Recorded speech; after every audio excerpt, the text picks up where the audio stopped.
Hi everyone, please subscribe my YouTube Chanel new more videos. She lashed out at me in front of her friends. You can't even keep me happy, let alone support me financially. I grinned, settled my portion of the bill, and walked away. Later that night, she showed up at my place in tears. But my new girlfriend answered the door. Hey everyone, just a quick shout out. Over 14% of you are already subscribed, and it means everything to me. If you're new here and like these stories, hit that subscribe button and join the crew. We're pushing for 10,000. All right, this situation sounds crazy, but stick with me. It's a wild ride. My ex Natalie and I were together for about 8 months. I'm 25, she's 24. Things started off great, but the last couple of months, she got hung up on money and started nitpicking my lifestyle. I'm a plumber and run my own company. I make solid cash, but Natalie always got weird when people asked about my job. She's a manager at a high-end boutique downtown, surrounded by luxury all day. We'd been living together in my house, which I own outright, for about 4 months. Lately, though, Natalie kept dropping hints about moving to a bigger place or a fancier neighborhood. Everyone at work lives in those sleek downtown lofts, Jake. They're so much nicer than here. Babe, this house is paid off. Why would we pay rent somewhere else? It's not just about money, it's about status. The trouble really kicked off when she started hanging out with her work friends, all dating guys with corporate gigs. Suddenly, she acted embarrassed to be with a plumber. Why can't you get a regular job like everyone else? Natalie, I own a business. I make more than most people. It's not about the money, it's about how it looks. I should have ended it then, but I figured she'd snap out of it. Last Friday, Natalie texted me about going to a ritzy new restaurant downtown, the kind where a burger costs $40. I agreed, even though it's not my vibe. Awesome, she said.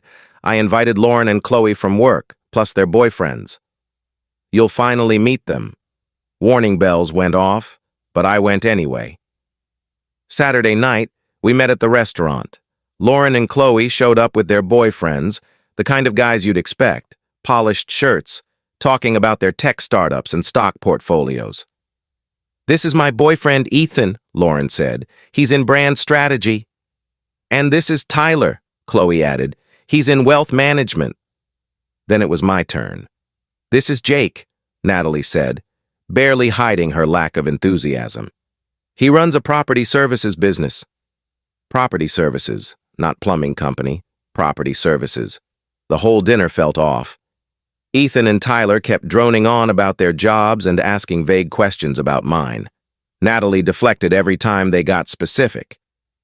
Jake manages building upkeep for commercial properties, she said when Tyler asked directly. It's technically true, but it made me sound like a handyman, not a business owner. Halfway through dinner, Ethan started bragging about a vacation he's planning with Lauren. We're eyeing the Bahamas for a quick getaway, all-inclusive resort. That sounds amazing, Natalie said. Jake and I don't do trips like that. I shot her a confused look. We talked about going to Belize. You said to wait until summer. That's not the same. What's a real vacation then? You know, somewhere upscale with luxury resorts and top-notch service. Belize has luxury resorts. It's not the same, Jake, Lauren chimed in. Ethan surprised me with the trip for our 6-month anniversary. It's so nice having a guy who knows how to treat you. The tension was thick. Must be nice, Natalie said, staring right at me. Chloe piled on. Tyler took me to Sonoma last month. Wine country is so romantic. Way better than hiking or whatever. Exactly, Natalie said. Some guys know how to plan real dates. Nat, we've been on plenty of great dates. Like what? That weekend at the cabin? The concert in town? Dinner at Giovanni's? Those aren't the same. How are they not? Because they're not impressive. They're just basic. Ethan and Tyler were eating this up like it was a reality show. Lauren and Chloe were swapping glances. Nat, maybe we talk about this later. No, let's do it now. I'm done pretending everything's okay. What's not okay? Our relationship, Jake. Our future. What's wrong with our future? What future? You're happy just running your little service business forever. It's not a little business. It's thriving. Thriving compared to what? Compared to most businesses. I do well, define well. I was getting pissed. I make good money, Natalie. You know this, how good? The table went silent. Everyone was staring. Nat, what do you want me to say? I want you to admit your limits. What limits? Your career limits, Jake. Your ambition limits. I don't have limits. I run a successful company. Natalie glanced at her friends, then back at me. Jake, you can't even keep me happy, let alone support me. The words stung like a punch. Lauren and Chloe gasped. Ethan and Tyler looked awkward but intrigued. Natalie, what the hell? It's true, Jake. You're not driven. You're not polished. You're fine being small time? Yes, small time. Look at Ethan and Tyler. They have real careers. They get what women want. And what do women want? Success. Progress. Someone going places. I sat there, processing. My girlfriend, who's been living in my house for months, just said I can't support her in front of strangers. Then I laughed. What's so funny? Natalie asked. You think Ethan and Tyler are more successful than me? They have real careers, Jake. Ethan, you're in brand strategy, right?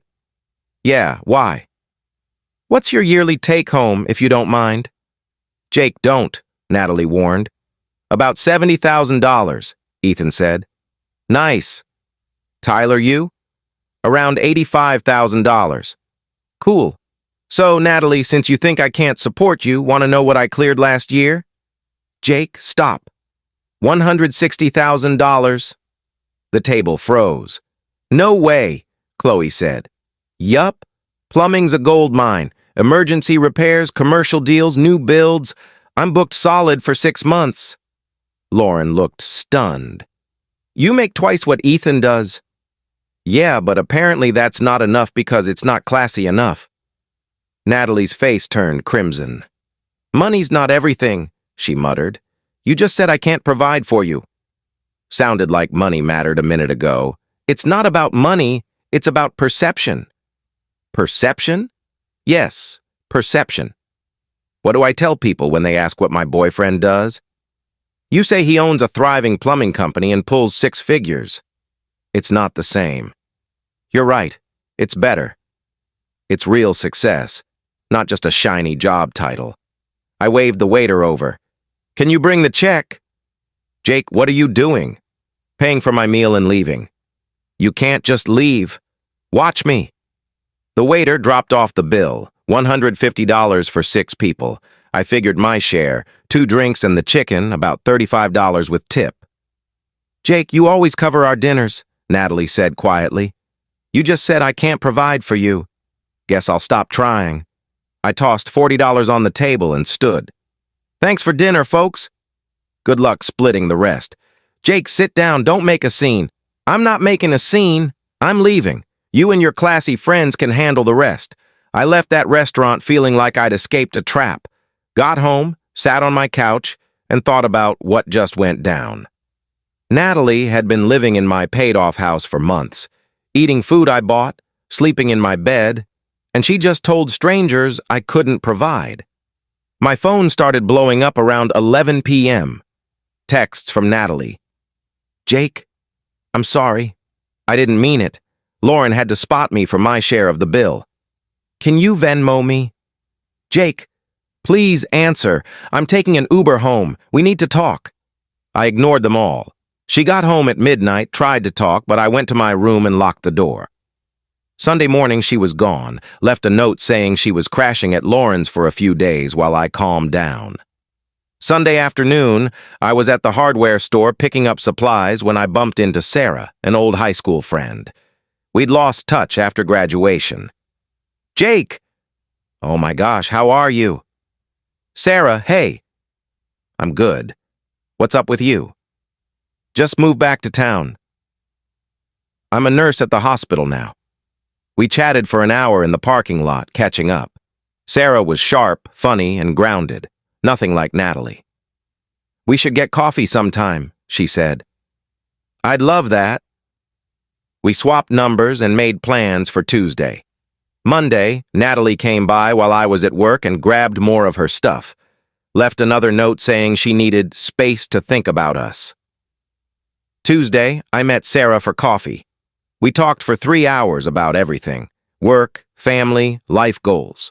She was impressed I owned a business. "That's incredible, Jake. Starting your own company takes serious courage." "Thanks. It's been good to me, I bet. Plus, you're helping people. When my kitchen flooded last year, I'd have paid anything for a quick fix." Total opposite of Natalie's attitude. Wednesday, Sarah came over for dinner. I made steaks, and we watched a movie. She loved my house. "Jake, this place is awesome. You own this outright?" "Yup, bought it 3 years ago." "That's unreal. Most people our age are stuck in apartments. Perks of starting a business young." Thursday, Natalie texted, asking to meet and talk. I didn't respond. Friday, she called my mom. They'd met a few times while we were dating. My mom called me later, cracking up. "Jake, some girl called me crying, saying she messed up and wants you back." "What did you say?" "Told her if she's foolish enough to be ashamed of a guy who owns his own house and business, she deserves what she got." "Mom, no way." "Yup. Then I said I raised you better than to chase someone who doesn't value you." Saturday night, Sarah and I went to a nice restaurant. A real date. She looked stunning, and we had a blast. Easy conversation, no complaints about money or image. "Jake, can I ask something?" "Go for it." "What went down with your last relationship?" "You mentioned you just got out of one. She was ashamed of my job. Thought dating a plumber was beneath her. That's ridiculous. You're successful and work hard. What else could someone want?" Apparently a desk job with a fancy title. Her loss. When I dropped Sarah off, she kissed me goodnight. First time in months I felt genuinely excited about someone. The next Friday, a week after the restaurant fiasco, I was tinkering in my garage when the doorbell rang. Thought it was Sarah since we had movie plans. Opened the door, Natalie, crying with 2 suitcases. "Jake, thank God you're here. I've been thinking all week and I know I can fix this." "Natalie, what are you doing?" "I'm here to say sorry and move back in." "I was so wrong. You can't just move back in." "Jake, please hear me out. I talked to Lauren and Chloe and they said I was nuts for what I said." "So your friends had to tell you you screwed up?" "That's not the point. It's exactly the point. Jake, I messed up, but we can fix this." "There's nothing to fix." "Yes, there is. I love you. You love me now that your friends know I make good money." "That's not true." Before I could respond, another car pulled into my driveway. Sarah, carrying takeout bags and a bottle of wine. Natalie turned and saw her. "Who's that?" "That's Sarah." "Sarah who?" "My girlfriend." Natalie's face paled. "Your girlfriend?" "Yup, we've been seeing each other." "For how long?" "About a week." Sarah walked up, looking confused about the crying woman on my doorstep. "Hey, babe," she said, giving me a quick kiss. "Got Chinese food." "Everything okay?" "All good." Natalie was just leaving. "I'm not leaving," Natalie said. "Jake, we live together." "You moved out, remember?" "You needed space." "I didn't mean permanently. You packed your stuff and left." "That's moving out." Sarah stepped forward. "Hi, I'm Sarah." "Don't think we've met. I'm Natalie. Jake's girlfriend, ex-girlfriend," I corrected. "Jake, tell her we're working this out." "We're not working anything out, Natalie." "I'm not leaving until we fix this." "There's nothing to fix. You showed me who you really are." Sarah glanced between us, then at me. "Jake, should I come back?" "No. Stay. Natalie needs to go. This is insane. You're already replacing me?" "I'm not replacing anyone. I'm moving on with someone who respects my work. Jake, I respect you. You respect me now because you found out I out-earn your friends' boyfriends. That's not why. It's exactly why. Natalie stood there crying with her suitcases for another minute before loading them into her car and driving off. Sarah and I went inside and she asked what that was about. I told her the whole story. Her reaction was spot on. Jake, she sounds terrible. Who says that about someone they claim to love? Someone who cares more about appearances than reality. Well, I think what you do is impressive. You built something from scratch that was 6 weeks ago. Sarah and I are official now and things are great. She's proud to tell people I run my own company and never makes me feel like I need to justify my success. Natalie tried calling a few more times, but I blocked her. Lauren texted once, saying most people at their work thought Natalie was way out of line at dinner. Last week I ran into Ethan at the gas station. He seemed awkward but came over. Jake, man, about that dinner? It's cool. No, I feel bad. Natalie was brutal, and honestly, I was impressed when you said what you make. Thanks. For what it's worth, she's been pretty down since you split.